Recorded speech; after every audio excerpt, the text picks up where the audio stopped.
70 বছর বয়সী একজন বৃদ্ধ হাতে ক্ষত নিয়ে রিক্সা চালাচ্ছে ঢাকার শহরে। রমজানের দিনে রোজা রেখে ক্লান্ত শরীরে ঢাকার এই প্রান্ত থেকে অন্য প্রান্তে ছুটে চলছেন।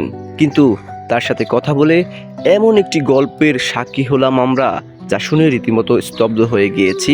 তিনি একসময় পুলিশ সদস্য ছিলেন, কিন্তু ঢাকার শহরে এখন রিক্সা চালাচ্ছেন। কিন্তু একজন পুলিশ সদস্য হঠাৎ করে ঢাকার শহরে এই দীর্ঘ 31 বছর যাবৎ রিক্সা চালাচ্ছে কেন? কি সে ঘটনা?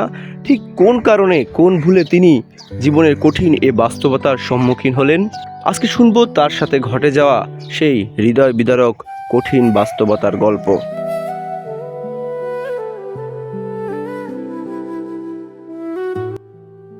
মোহাম্মদ হাবিবুর রহমান, বাড়ি আমার গাইবান্ধা, 1 নম্বর লক্ষ্মীপুর ইউনিয়ন। আমি 1980 সালে পুলিশ ডিপার্টমেন্টে চাকরি জয়েন করি। যে সরকার আমাকে চাকরি দিয়েছিল, ঈদের দিন ছুটি যায়নি। সার্জেনের গাড়ি, গুন্ডা গাড়ি 110, ওই গাড়িটি চালায় নষ্ট করছিলেন। ওই গাড়িটি মেরামত করায় নিচে, তারপরেও উনি মানে নাই, বলতে যে এটা তো চাকরি খাবো। নওগাঁ পুলিশ লাইনে ঘর হাজির 12 ঘন্টা দেখার পরে আমার অ্যাবসেন্ট থাকে, আনঅথরাইজ অ্যাবসেন্ট থাকে, তাকে আমাকে চাকরিচ্যুত করে।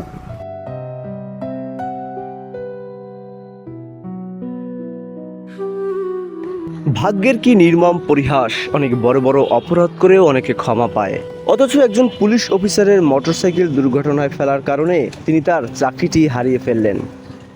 পৃথিবী সবার জন্য সহজসাধ্য নয়। জীবনের গল্পে কারো রয়েছে কঠিন বাস্তবতা।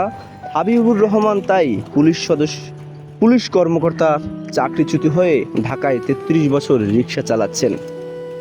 তিনি এখনও আশা করছেন তার ছোট্ট ভুল ক্ষমা করে চাকরিতে যেহেতু ফেরার সময় নেই, হয়তোবা কিছুটা আর্থিক অনুদান পেলে মানবতর জীবনযাপন থেকে মুক্তি পেতে পারেন।